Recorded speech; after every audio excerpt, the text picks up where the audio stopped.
Okay then, so with Sundan now out for everyone to play and experience, and the 4.6 update applied, it's time to look at what this new map brings.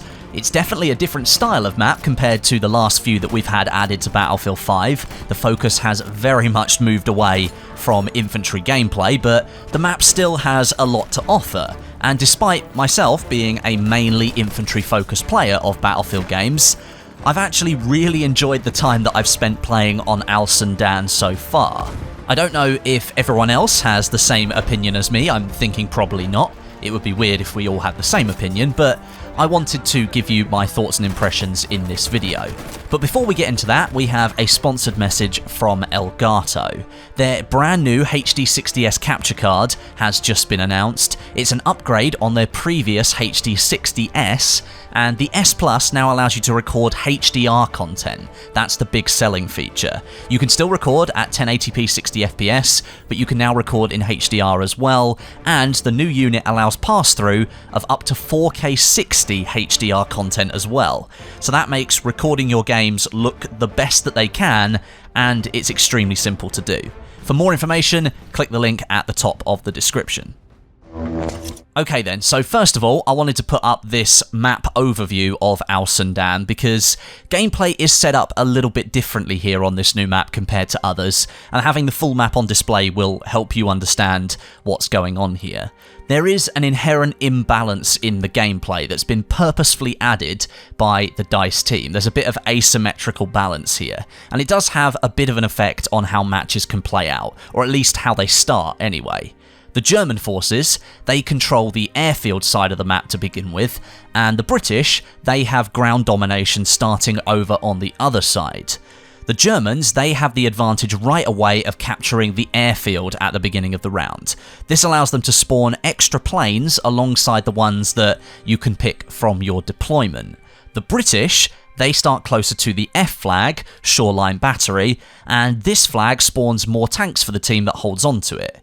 This asymmetry means that the Germans, they start with that aerial advantage and the British start with tank superiority, but of course all of this can change during a match when players cross over trying to take different flags that are closer to enemy deployments. You could end up with both the A and the F flags under your control, and you can somewhat dominate the skies and the ground battles because you've got those extra spawn points. The F flag location, that sits down below a large hill that's topped by an antenna, and on top of this hill you have a huge view across the battlefield, right into the village location all the way across the other side, and over to the airfield as well, although you can't actually see the airfield because it's been constructed behind another large hill itself. In between these two hills, towards the bottom of the map, there is this large area of open ground, and according to DICE, this area was kind of earmarked for the tank battles to occur. It is a long walk from the F flag to the A flag if you're an infantry player, so if you're kind of wanting to get over there, maybe it's best you hop into a transport vehicle for a bit of extra speed. And whilst I'm talking about transport vehicles actually, Sundan would be the perfect map to add motorbikes onto so that players could get around a little bit quicker. There's this little bit of concept art here for Battlefield 5 that shows motorbikes that could become part of the game, or was at least part of the planning for the game. Maybe it was a feature that was cut, I'm not 100% sure, but if motorbikes were ever to come to Battlefield 5 multiplayer, this would be the map for it. I think they'd be really good on here. This space in the middle though, I have seen a lot of feedback from different players that think there should be a flag capture point in this middle lower empty space between the A and the F objectives, and funnily enough, that was some feedback that was given to DICE at EA Play when this map was first shown off.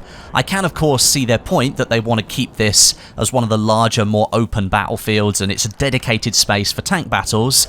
I think having a flag here wouldn't be a bad thing, but at the same time, having some dedicated space for tank battles would be a really appealing thing if you are a tank driver, so I can see both sides of the argument. Then we've got the C and D flags. These are the places on the map that you want to be in if you're mainly an infantry player. I said this wasn't really an infantry-centric map, but there is still at least a location you can use if you don't want to get in any ground vehicles or you don't want to get in a plane and fly about in the sky. The D flag is the radar station. It's pretty much objectively the most central point on the map, and it sits just outside the village location. It's raised up on more of a hill as opposed to the open desert that surrounds it. There's lots of lines of sight onto this flag, and because it's so open, it becomes a really heavily contested point, or at least it was in the games of Conquest that I was playing. There were always tanks trying to climb up onto the flag point, infantry pouring in from different sides, and the only real way that you can get any kind of cover is to drop off of the flag point and use the hills around it as kind of soft cover. If the enemies are behind you, they're still going to shoot you, but if a bombing run comes in, for example, the only place you've got to hide is by jumping off the flag point down the hill. It's a real hotbed for activity, this one. I really like the flag, but it is massively chaotic. And then, of course, there's the C flag, and that is kind of the village itself. It's the village that you've likely grown to know from the Sundan map on Team Deathmatch or the Squad Conquest game modes. There's lots of tight alleyways here, plenty of vertical gameplay opportunities that you can take advantage of. The C flag itself, the capture zone, that sits to the side of the village, and it's on this flat piece of land below the outer hill, and that means defending its location can be a little bit tricky. You leave yourself open to plenty of bombing runs from enemy aircraft above. There are fortification positions that you can build, but obviously these are easily destroyed as well, so it's kind of a tough flag to keep control of during most matches. And then there's the two outer flags, B and E. Of the two of them, the E flag closer to the British side of the map is much more interesting. It incorporates a long bridge and a waterfall into that area around the capture zone. The flag itself, it sits closer to the British deployment on an area behind the bridge, but the bridge and the waterfall, they can play a big part on how you approach the flag. The area under the bridge is lower than the base of the flag capture point, and that means that you can use the solid rock cover on your approach and you might not be seen by the enemy. The waterfall area on the other side of the bridge, that does signal the very edge of the play zone on the map, so there's not a huge amount of room over here, but there is enough to hide away from enemies or get yourself out of the way of enemy fire. Of the 7 or 8 rounds of Conquest that I've played on Sundan so far, it is a really good map. It's a lot slower than some of the maps that we've had recently, but that's because there's not infantry everywhere in a really tight space. Things are a lot more spread out, and in general you do have a bit more time to think about what you want to do next. And that's kind of a strange feeling in Battlefield 5, because there aren't really many maps that allow you to do that.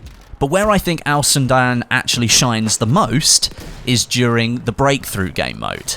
Initially, I didn't think that this mode was that great on this map, but I chalked up the first few matches that I played as ones where people didn't really know the map all that well, so maybe they weren't playing properly, trying to figure out how the map worked and all that. So later on in the day, I jumped back in, and the matches just got better and better and better. It really did remind me of how operations worked in Battlefield 1, where there was just this relentless push of infantry and vehicles against this really narrow front line, sector after sector just being absolutely massive battles. There are a couple of sectors here on Sundan where there's only one flag that you can capture in the sector, and that means you're essentially playing 20v20 team deathmatch in the capture zone, and then you've got tanks that sit either side and they snipe each other, but that culminates into an absolutely chaotic atmosphere when you're trying to capture the flag. The capture goes back and forth several times before finally the match either ends because the defenders held onto it, or the attackers managed to push through and sort of pour over the back of the defenders. The first sector is kind of like this, but it really sets you up for this properly grindy battle from there onwards. As I mentioned, the play zone during this breakthrough mode on Sundan is narrower than I expected it to be. The map flows around the top of the play zone, it takes in all the hills, rather than using the flat desert in the centre. Initially that surprised me, but once you realise the last sector is the capture of the airfield, it all starts to make sense. If the sectors had gone right across that flat desert, not only would it have been a really bad attacking experience for the attackers, it would have been cattle to the slaughter, open ground, and barely any cover whatsoever, they'd also have to cross the desert and then be met with a steep hill on the other side that they'd have to climb over before getting to the airfield. The defenders could have easily sat and camped on top of that hill, they'd have the high ground, and they'd just continue to murder their opponents with ease. So I can see why DICE made the choice to use the hills around the edge instead. And then, of course, at the end, you get to fight over the airfield. So there's planes going off everywhere that are on bombing runs, smoke going off all the time. Then the V1s start pouring in after everyone's saved their requisition points. Artillery strikes, you name it, it's happening. It's just a chaotic battle for about 5 or 7 minutes over 2 flags on the airfield. And it feels like a proper battle. There's some actual ambience, some atmosphere here that isn't really present on some of the other maps in Battlefield 5, and it made me feel like I was properly in a war whilst I was in this sector. So, bravo DICE, you did really well with this breakthrough mode.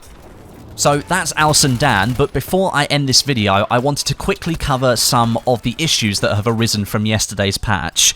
They're not the worst bugs in the world by any means, but I have seen quite a few people sending me tweets asking if DICE know about any of these issues, so I thought I'd quickly cover them off so that you guys know what's happening. First of all, one issue that's been identified by lots of players since the patch went live is poor performance on the new Sundan map.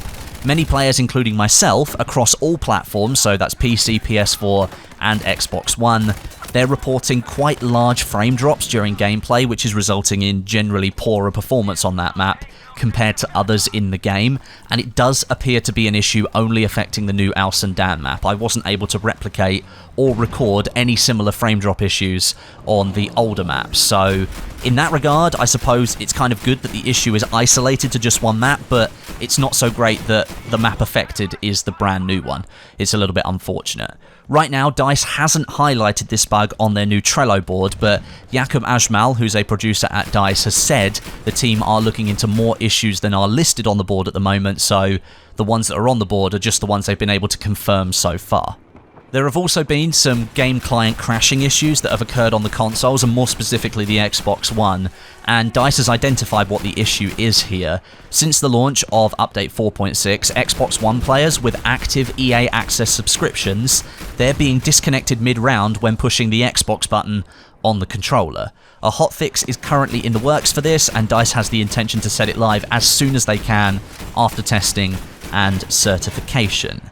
And then players have also reported a bug with the reinforcement system on the Sundan map where vehicles on the selection wheel, they aren't configured correctly. There's actually a clip on Reddit where there are 3 Sturmtigers that have been called in by the same team, which obviously shouldn't be possible, but I can imagine that wasn't too fun for the opposing team. This issue is highlighted on the Trello board, and DICE is actively investigating that issue. So then, after several months of maps that largely focused on infantry-centric combat, we now have a Battlefield 5 map that brings back some of that all-out war feeling to the game once again. Sundan is a bit of fresh air for me, and despite having to wait an extra 3 months for it, which is unfortunate, I am actually having a really good time playing it so far. But let me know what you think of the map down below in the comments section. Drop this video a like if you enjoyed it, or a dislike if you didn't. And until next time, my name is Westie, and I'll catch you guys in the next video.